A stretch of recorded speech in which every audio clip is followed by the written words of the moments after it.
ব্যবস্থাপনা এবং রূপায়ণে শ্রী দীপু সিং।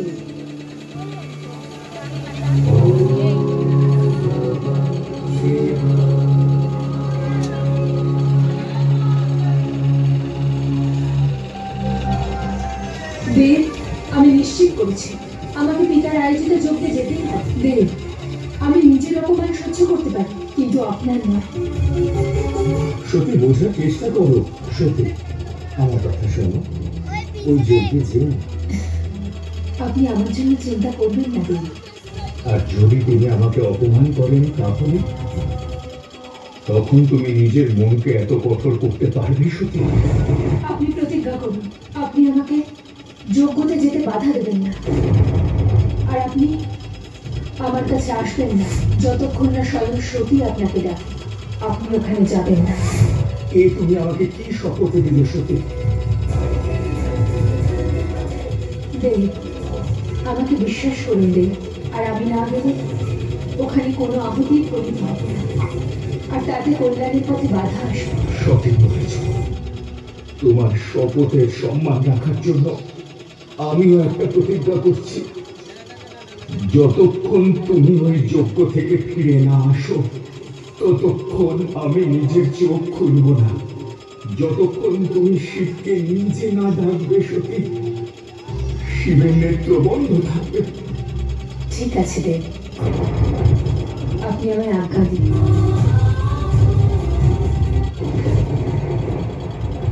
যজ্ঞের যজমান নারায়ণ, আমার পিতা ব্রহ্মদেব, আর এখানে উপস্থিত সমস্ত দেবতাকে সাক্ষী মেনে আমি প্রজাপতি দক্ষ এই মহাযজ্ঞতে প্রথম আহুতি দিচ্ছি।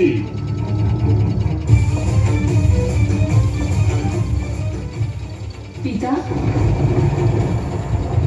দ্বার পালকের এতটুকু বুদ্ধি নেই যে শুভ কাজের সময় শ্মশানবাসীদের ছায়াও মঙ্গলময় হয় না। এই যজ্ঞতে কেবল আহুতি দেওয়ার অধিকার চাইছি পিতা।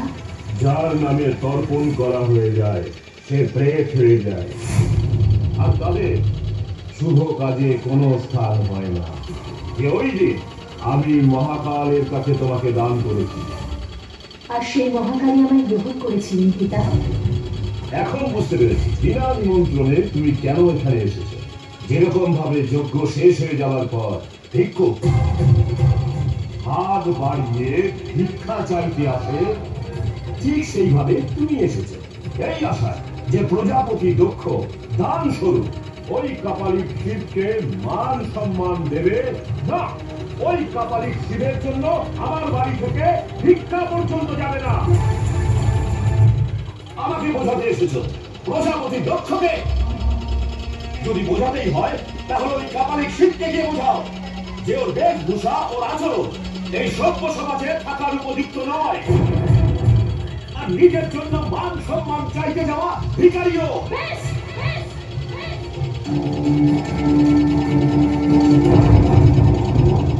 আমি আমার শিবের বিরুদ্ধে একটা মন্দ কথা শুনব না। এখনো পর্যন্ত আমি আপনার কন্যা হয়ে আপনার সাথে কথা বলছিলাম, কিন্তু এখন আমি শিবের অর্ধাঙ্গিনী হয়ে আপনার সঙ্গে কথা বলবো। প্রজাপতি দক্ষ, আমি অনেক প্রয়াস করেছি যাতে আপনি সত্যটা বুঝতে পারেন, কিন্তু আপনি তো সমস্ত মর্যাদা নষ্ট করে দিয়েছেন। এবার এখানে যজ্ঞ নয়, ধ্বংস শুরু হবে। আমি দক্ষপুত্রী শিবের অর্ধাঙ্গিনী সতী সমস্ত দিক এবং দেবতাদের সাক্ষী রেখে এই যজ্ঞের অগ্নিতে নিজের প্রাণ আহুতি দিয়ে দেব।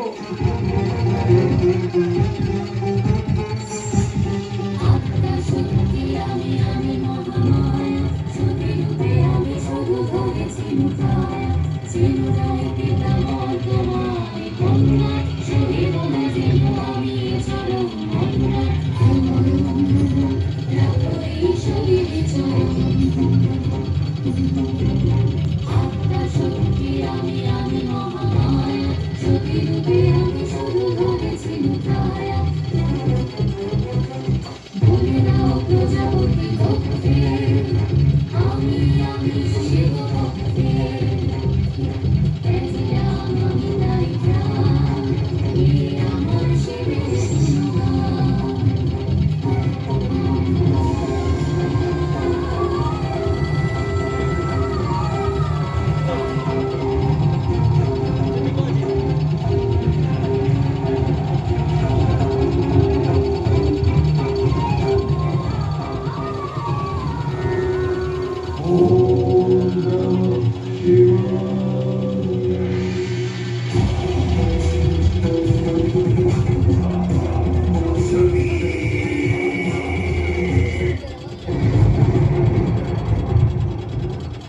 আমার এই জটা থেকে আমি আমার এক নতুন অংশের জন্ম দেব, যে দক্ষকে আর পাপের সঠিক দণ্ড দেবে।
ভদ্রকালী তোর কালকে মুক্ত করবে।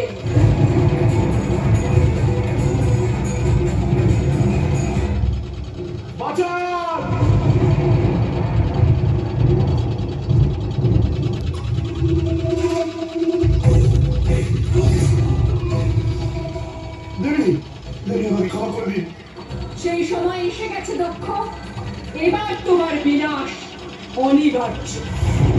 ভদ্রকালীর এই খরা তোমার অভদ্রতাকে বিনাশ করবে। যেই উদ্দেশ্যে মহাদেব তোমায় সৃষ্টি করেছিল তাকে পূর্ণ করো বীরভদ্র। এই খরাকে ধারণ করো আর এই পাপী দক্ষের বিনাশ করো।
এবং শাশ্বত। আর কোনো অস্ত্র তার আত্মাকে খণ্ডিত করতে পারবে না। না আগুন তাকে পোড়াতে পারে, আর না জল তাকে দ্রবীভূত করতে পারে, না বায়ু তাকে শুষ্ক করতে পারে। শরীর নশ্বর হতে পারে, কিন্তু আত্মা